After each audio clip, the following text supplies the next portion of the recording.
Hello everybody, welcome to my channel. Today's video I'll be reviewing this. This is Transformers War for Cybertron Kingdom Blaster and Eject. And here he is in package. Very cool looking box art here on the side of him in robot mode and in his boombox mode. And this is my very first Transformer for this year of 2022 and very excited to get him. Was kind of hoping to get him last year, but hey, it's still early in the new year, so very glad I was able to pick him up. And here is the back of the box. Transforms in 20 steps. You can see Blaster and Eject, a very translucent Eject. Okay, let's get Blaster and Eject out of the package. Here's Blaster and Eject out of the package. They come with their instruction sheet. Blaster's weapon. Now, it is not an exact Generation 1 replica, but very much G1 inspired of his weapon. It does have this 5mm port here on the side. A lot of detailing on it, and also on the other side. Now, one thing I did notice, similar to Kingdom Pterosaur, his weapon is not blast effects compatible. And that is a little bit disappointing because, yeah, you can see here, you can't stick it in. Was really hoping they continue that and kind of made that standardization for the Legacy line or Transformers lines to come. But it's got me thinking that Blaster and possibly Pterosaur was probably not meant for Kingdom and more for Legacy, because they are not keeping a lot of the standardizations that the other War for Cybertron figures had. He also comes with the golden disc card. The one that came with mine is Unicron, which was really cool because this is my first Unicron card. And if you open it up, you can see Unicron eating Cybertron. And you have Blaster and Eject here. Let's look at Eject first. This clear translucent blue plastic.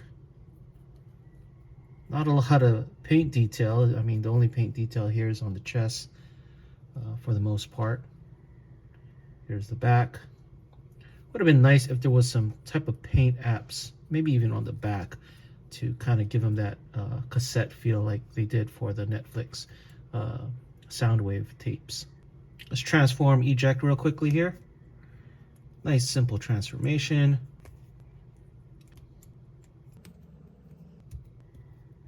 And there you have Eject, and I think he looks pretty good. I mean, I actually like the body form a lot better than what we got for Rumble and Frenzy.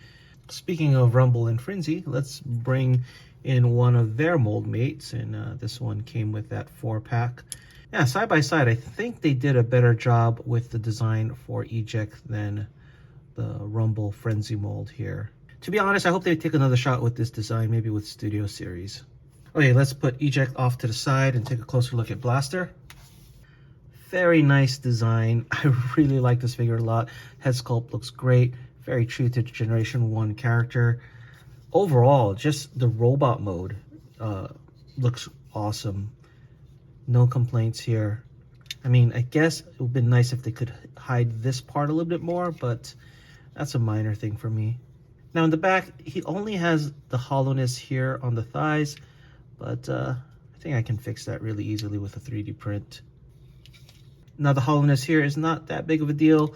This one I kind of understand why, mainly due to transformation, but I don't know, maybe I can figure something out to fill that up. He can move his arm like so, mainly due to transformation, but it also allows him to press his button with his finger. So he had his gun on here and fits very nicely in his hand. Looks very good. A very nice figure. Now, I did think about modifying Netflix Soundwave into Blaster, but this is way better. I'm so glad it's not a retool of Soundwave. Moving on to articulation, the head is on a ball joint. The arms can rotate 360, lift up at the shoulder this much, rotate at the bicep 360. He can bend at the elbow this much, no wrist articulation. He can rotate at the waist 360. He can do the splits. He can kick this far up. If you lift up the flap, he can kick this far back. He can rotate at the thigh 360. He can bend at the knee this much. And he does have ankle tilt. For Eject, he can rotate 360 as its head is on a ball joint. Can rotate his arm 360, lift up at the shoulder this high. His elbow is on a ball joint and can bend this much and rotate 360. No waist articulation. He can do the splits. He can kick this far up, this far back. And his knee is on a ball joint, so he can rotate 360 and bend like so. For some size comparisons in robot mode, here is Blaster and Eject next to Studio Series Jazz with the G2 Toy Hack stickers, Kingdom Slammer, Golden Disc Collection Tigatron, Premium Finish Optimus Prime, and Netflix Soundwave. Okay, let's get Blaster and Eject transformed into their alternate modes.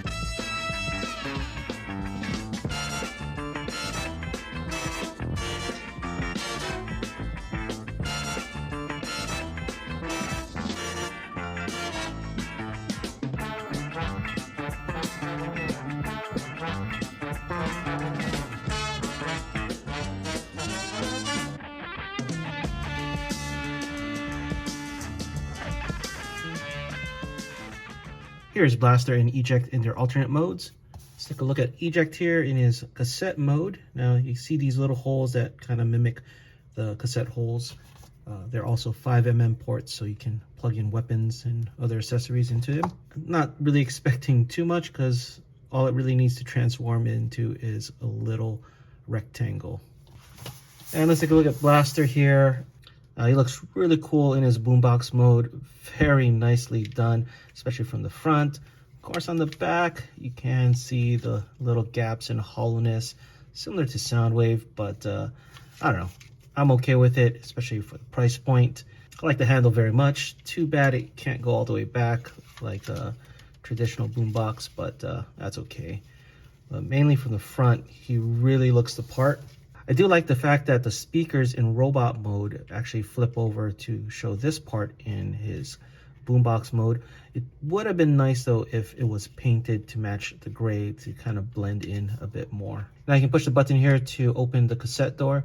It isn't a down press motion, it's actually a push to open the door, and we can put Eject inside and close it up.